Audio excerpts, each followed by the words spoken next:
This is the headline news from the Young Kings TV. I am Boss Lady. Thank you for joining us. Police arrest Chinese national over IED explosion in Ikeja CCTV shop. The Lagos State Police Command has arrested a Chinese national in connection with the recent improvised explosive device IED explosion that occurred inside a CCTV camera dealer shop on Kodesho Street, Ikeja.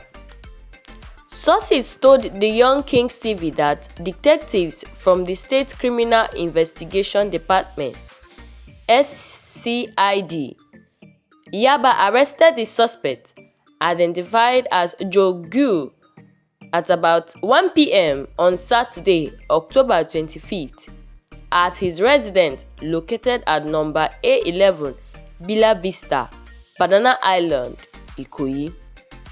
The arrest followed ongoing discreet investigations into the explosion incident, during which the complainant strongly suspected the Chinese national as the possible mastermind of the act, the sources said.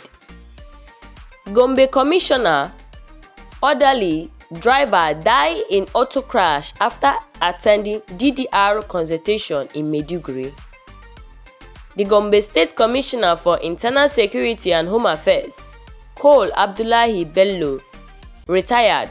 His orderly, CPL Adam Hussaini Gamawa, and his driver have died in a fatal auto crash along the Malan Sidi Gombe Road.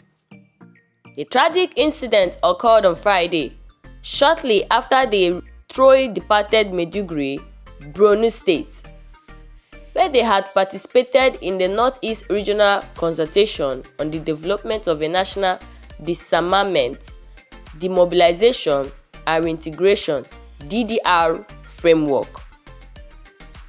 Cole Bello and his team were said to have left Maiduguri cheerfully after the closing ceremony of the 3-day consultation, which brought together delegates from Adamawa, Borno, Yobe, Bauchi, Gombe, and Taraba states.